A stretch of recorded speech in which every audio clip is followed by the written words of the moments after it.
Hello friends, Umiya ફૂડમાં તમારું સ્વાગત છે। તો આજે આપણે બનાવીશું ખજૂર પાક। તો ખજૂર પાક બનાવવા મેં અહીંયા 500 ગ્રામ ખજૂર લઈ એમાં અંદરથી જે બી આવે એ કાઢી લીધા છે। ખજૂર પાક માટેની જે સ્પેશિયલ ખજૂર આવે છે એ જ યુઝ કરવાનો, જે પોચી ખજૂર આવે છે એ। પેલી કઠણ ખજૂર આવશે તો એ છૂટી છૂટી પેશી આવે છે ને, એટલે એને થોડું પીગળતા વાર લાગે છે।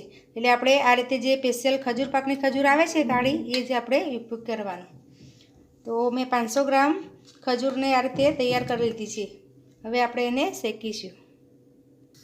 તો મેં કઢાઈ લીધી છે, એમાં આપણે 2 ચમચી જેટલું ઘી એડ કરીશું।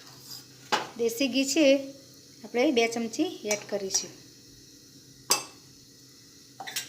એમાં હવે આપણે આ જે ખજૂર લીધેલી છે એના બી કાઢીને એ આપણે એડ કરી દઈશું। હવે ખજૂરને આપણે આ રીતે ગરમ પહેલાં થવા દઈશું। ગેસ મીડિયમ જ રાખીશું।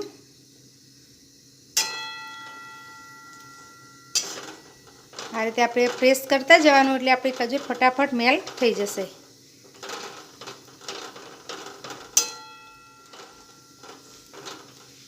પોચી ખજૂર હશે તો એને મેલ્ટ થતાં વાર નથી લાગતી। જો તમે જે પેલી સૂટી સૂટી પેશી આવે છે એવી ખજૂર હોય તો એનો પણ બને જ છે ખજૂર પાક, પણ એમાં થોડું આ રીતે શેકાતા થોડી વાર લાગશે। તો આ રીતે આપણે મીડિયમ ગેસ પર આને શેકી લઈશું। તો 2 જ મિનિટમાં તમે જોઈ શકો છો આપણી ખજૂર પીગળવા લાગી છે। તો સરસ મેલ્ટ થાય ત્યાં સુધી આપણે પ્રેસ કરી અને એને મેલ્ટ કરી લઈશું।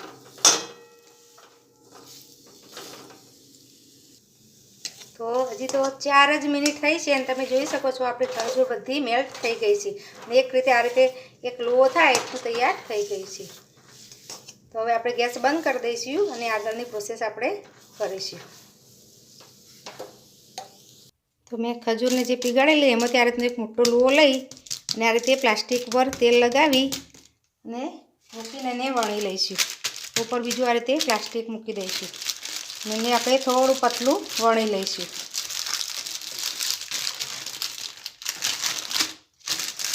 થોડું થોડું અંદરથી બેટર લેવાનું, એકી બધું એકી હાથે નહીં લેવાનું, નહીં તો ઠંડુ થઈ જશે। આપણે બહુ ઠંડુ નથી કરવાનું, આપણે જેને ટચ કરી શકીએ એ રીતનું આપણે રાખવાનું। તો આ રીતે આપણે પતલું વણી લઈશું। તો હવે આ રીતનું મેં કટર લીધું છે।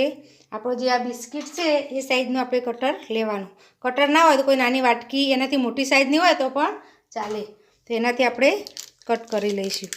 આ રીતે આપણે ગોળ રાઉન્ડમાં કટ કરી લઈશું। આ રીતે સહેલાઈથી ફટાફટ બની જાય છે। જો આપણે એક એક આ રીતે નાની નાની વણવા જઈશું તો બહુ વાર લાગે છે। ના, ફટાફટ આપણો બિસ્કિટ રોલ તૈયાર થઈ જશે। બિસ્કિટ ખજૂર પાક તૈયાર થઈ જશે। તો કોઈ શેપનું કોઈ જરૂર નથી, થોડો આગો પાછો શેપ હશે તો બી ચાલશે। તો આ રીતે હવે આ બિસ્કિટ લઈ આ રીતે આપણે બિસ્કિટ મૂકીશું। પછી એના ઉપર આપણે ફરી આ જે કટ કરેલી એ આપણે ખજૂરનું બેટર મૂકી દઈશું। આ જગ્યા રહી જાય આ રીતે બેટર આપણે મૂકી દેવાનું। કટર થોડું નાનું છે એટલે થોડી જગ્યા રહી જાય છે, તો આ રીતે આપણે મૂકી દેવાનું। હવે એના ઉપર આપણે બીજું બિસ્કિટ એડ કરીશું।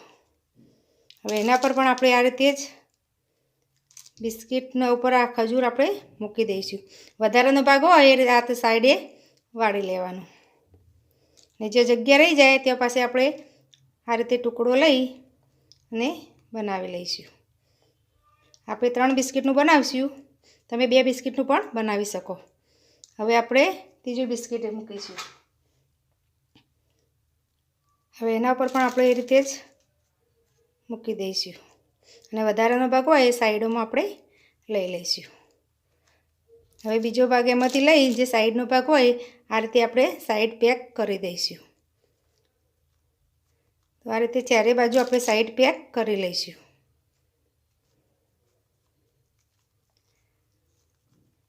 હજી આ બાકી છે તે આપણે આ રીતે પેક કરી લઈશું। માથાથી પ્રેસ કરી દેવાનું, જે ભાગ રહી ગયો હોય તે આપણે આ રીતે ખજૂરનું બેટર લઈ અને પેક કરી દેવાનું। હવે આને આપણે સરસ શેપ આપી દઈશું. આ રીતે આપણે બે હાથો વચ્ચે લઈ અને પ્રેસ કરીશું એટલે એકદમ સરસ શેપ આવી જશે. બે સાઈડથી આ રીતે પ્રેસ કરીશું એટલે સરસ ટિક્કી જેવું તૈયાર થઈ જશે. તો આ તૈયાર થઈ ગયું છે. હવે એને આપણે ટોપરાના છીણમાં એડ કરી દઈશું. તો મેં આ ટોપરાનું છીણ લીધું છે, એમાં આ રીતે આપણે ચારે બાજુ ટોપરાનું છીણ લગાવી દઈશું.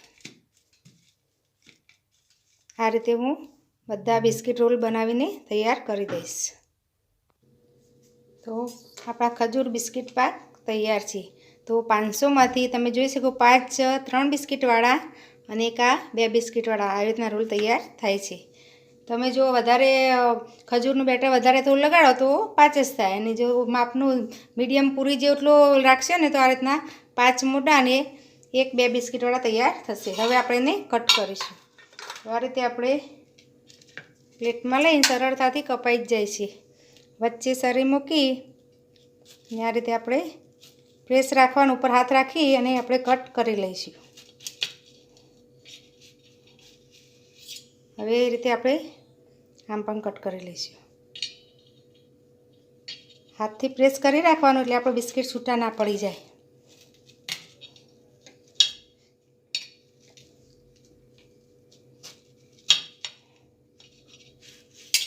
તો આ રીતે આપણે બધા બિસ્કિટના કટ લગાવી લઈશું. તો તમે જોઈ શકો છો સરળતાથી આ કટ થઈ જાય છે અને અંદરથી પણ કેટલું સરસ લાગે છે. તો આપણા બધા બિસ્કિટ ખજૂરના પાક છે આપણે કટ થઈ ગયો છે. તો તૈયાર છે આપણો ખજૂર બિસ્કિટ પાક. જો તમને આ મારી રેસીપી ગમી હોય તો મારા વિડીયોને લાઈક, શેર અને મારી ચેનલને સબસ્ક્રાઈબ જરૂર કરજો. ફરી મળીશું આવા અવનવા વિડીયો સાથે. ધન્યવાદ.